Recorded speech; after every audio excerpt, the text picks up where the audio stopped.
All right, everybody, how's it going? This is your professor, Dr. Jace K. Austin, and welcome to week number 11. That is right, week number 11 of your 9407 class, which is your intellectual freedom and its discontents class.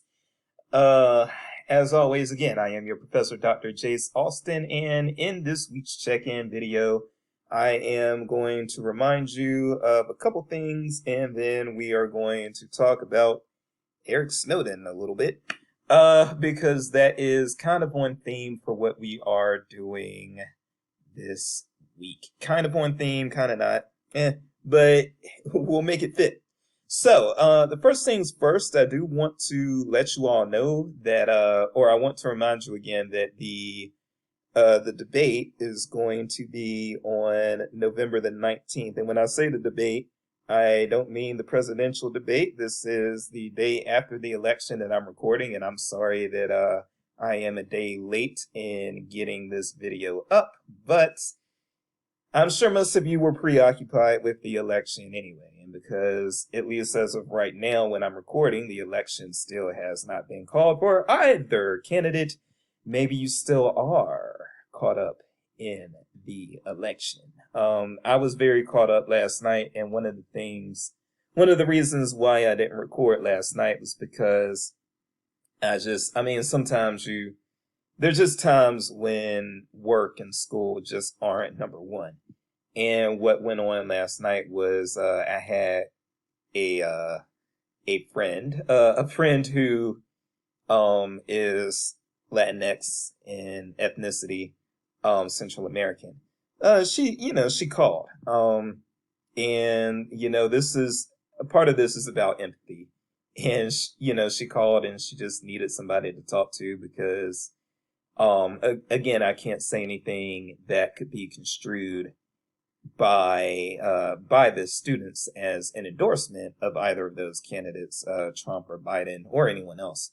But I will say that you might be able to draw conclusions that are probably correct if I tell you that I had a Central American friend who was kind of concerned about the election not going how she thought it was going to go. And it's times like that when I'm just like, okay, this video is not really an emergency and my students can wait another day for me to record it. So it was a very long conversation, and as an introvert, after I have a long phone conversation, I ain't no more good, as we say. And so then after that conversation, I had early morning obligations that were work related, so I had to go ahead and get in bed and everything. My friend lives on the West Coast, so she was on West Coast time, so it was later here than it was there. So I'm sure you all understand. I hope you don't mind. And now I am back to bring the check-in video for this week. So here we are. Again, November 19th is when we are going to have the debate. I want to again thank those who volunteered for the debate for participating. I'm looking forward to it. Please be cordial and kind to the debaters as they are debating. Because you will be able to, like the rest of the class that's not debating, you will be able to put comments in the, you'll be able to add comments to like the chat and everything based on what's being said. So I do want you all to just be respectful. Know that the debaters have put in a lot of hard work, time, and attention in order to participate in this. And, just even if there is it could very well be that one side just looks equal to the other side the entire time, like both sides are neutral. But even if one side seems like a clear winner, I'm just going to ask that you applaud both sides for doing a lot of hard work, because this is a lot of hard work that they're doing. Okay, so we've got that going on. The other thing is the discussion posts still look great. You all are doing a fantastic job. You are allowed to disagree, so please don't forget that. But I see you all are very polite in the discussion boards, and frankly, that's fine. There's enough not politeness going on in the world right now and in our country that, yeah, if you all want to be polite toward each other, I am not going to be mad at that. And what else do I want to talk about? There was another. Oh, yes. So the banned book reports, they should all be in by now.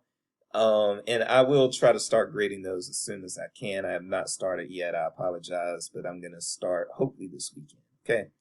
So that's where we are with those things. And then what I want to talk about is kinda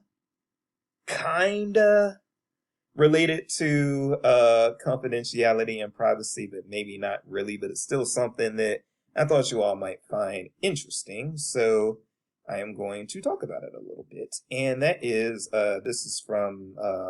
this article is from 2015. The incident, I believe, is from 2013, however.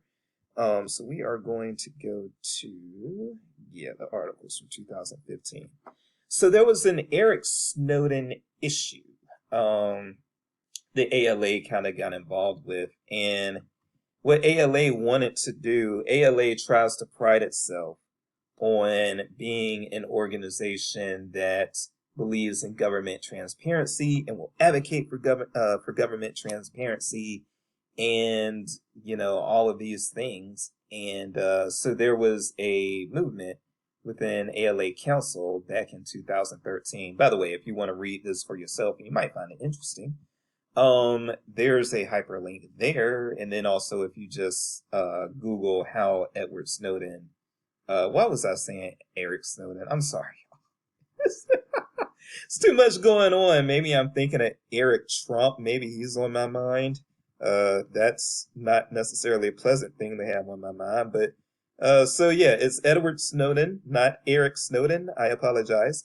But if you Google how Edward Snowden sparked a librarian's quarrel, you will be brought to this The Nation article, and you may find it interesting. But largely what ALA did, and this isn't a long article, by the way, so you could probably read it in 10 minutes or less, 15 minutes max. But what had happened with Edward Snowden was and I'm sure you all are familiar with Edward Snowden. If you aren't, though, he was, I believe, contracted by the government and then by the federal government and then leaked some information on some things that the government was doing that the government wanted to remain confidential. And after he leaked that information, there were attempts to kind of bring him, quote unquote, to justice. And I don't know where he is now or what the status of all that is right now. I didn't look at that before recording this video, but he did seek asylum in Russia, and I believe he was in Russia for a while. I don't know if he's still there. I do know that he had at one point, he kind of grown up partially in Wilmington, North Carolina, which is where I went to college. So that's another reason why it kind of sticks out in my head all the time. But anyhow, so Eric Snowden, Edward Snowden, he and you can Wikipedia this guy too. He's on Wikipedia. He's got a page. When he became a whistleblower, he did become a hero in the eyes of many, and that includes many in the LIS field, because he did things to kind of bring about some government transparency, or at least try to force some government transparency to take place. And so ALA had at one point, and I remember sitting in on that council meeting. I was at that ALA meeting, but I wasn't there for the follow-up. But ALA council had tried to pass a resolution in support of Edward Snowden. And then what ended up happening was the other voices within ALA and ALA council tried to go back on the passage of the resolution and tried to make something that was a little more general and wasn't standing specifically behind Edward Snowden. And it became a mess. It became divisive, and people had a lot of opinions on it, as librarians tend to do. Librarians are very, very opinionated people. So this whole thing kind of erupted, and ALA found itself in quite a peculiar position, I would say. Because here's the thing. So ALA wants to be the government transparency entity, and they want to, they want to be all about, I don't know, they want to be all about fighting secrecy in government and that sort of thing. But then ALA is kind of beholden to libraries that are often government funded. So ALA, and a lot of people dislike ALA for this. ALA, they do have a history of just kind of being half-hearted in there. Like they talk a good game, and I think librarians in general, and I've spoken about this before in this course. I think librarians in general tend to talk a good game, but then when push comes to shove, uh, then people get a little wishy-washy or a little nervous, and I think that ALA did not want repercussions for IMLS or for libraries that get federal or even state funding. Like, because I could potentially see, you know, I could see ALA trying to go hard for Edward Snowden, and then even if it's not at the federal level, at the state level, maybe some Congress people and senators who do not believe uh, or support what Edward Snowden was doing. Perhaps there was even some fear. I can't really speak to this. I'm making some assumptions here, but I assume there was some fear that there would be libraries who, their I believe that ALA was thinking about the libraries in part, and that there may be some state legislators or even some federal legislators representing their states who would kind of push back on state funding of libraries or local funding of libraries to kind of push back at ALA for stomping hard for Edward Snowden. Because I'm sure that Edward Snowden, and I don't even know that it was a party thing, I'm sure that people, Democrat and Republican, were very much opposed to what Edward Snowden did as far as elected officials being opposed to this, right? So, so ALA, after talking a good game and originally acting like they were about to go hard, they just did not go hard. You know what I'm saying? And um, it created quite a bit of controversy, and people were disappointed in ALA. And I think that this goes back. The reason I'm tying this back to confidentiality and privacy is because I think that this goes back to ALA. Like for instance, there's a reading regarding ICE in this week's module. And I think that this goes back a little bit to ALA wanting to promote itself as, oh, we will, ALA and all these entities are like, we will fight law enforcement officers, not physically fight, but we will fight them in court, or we will stand firm to make sure that these law enforcement entities are not able to get your data or your information without a warrant, at least not from our library. They're not getting it.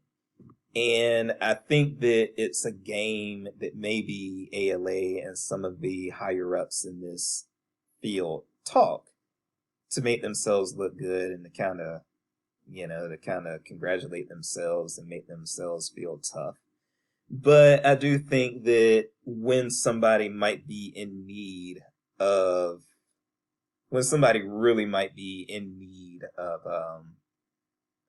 ALA and these other figures and entities standing firm with them in order to protect them from the government, I don't know that ALA is really going to be that strong, or that the people in this field are really going to be that strong on that, because these people are still beholden to the government, since libraries are government funded, and we don't want to be retaliated against. I hope that made sense what I was saying, because I know I kind of rambled there a little bit, but this is something that I feel that I feel the ALA has to, at some point, if they really want to be respected, they've got to take the test and pass the test, if that makes sense. They really have to get tested. They really have to stand firm and not worry about retaliation from legislators at the federal and state level. And in fact, if there is retaliation, ALA needs to take the next step and be like, hey, and just openly say, we were retaliated against. If you care about archives, libraries, and museums, if you care about intellectual freedom, if you care about patron privacy and confidentiality, then this person that retaliated against us is not somebody that is an ally of you on those issues. And I don't see ALA being brave enough to do that, having the spine to do that. And it's just unfortunate. And I personally think that the Edward Snowden thing I think that once the resolution was passed, they should have just let it be. And I think that would have been the brave thing to do. I think that would have been standing on principle, standing on your rock. And I found it unfortunate that they did not fully stand on that rock. So if you want to learn more about the Nation article, again, it came out about 2 years after the fact. So you can get a nice, good summary here. And again, it's not very long, so you can read it very quickly. So take that for what it is. I am enjoying this class. I hope you are too. And I will see you next week. This is Dr. Jace. And hey, no matter what happens with this election, perhaps an option for relocation is in outer space. Good night, everybody.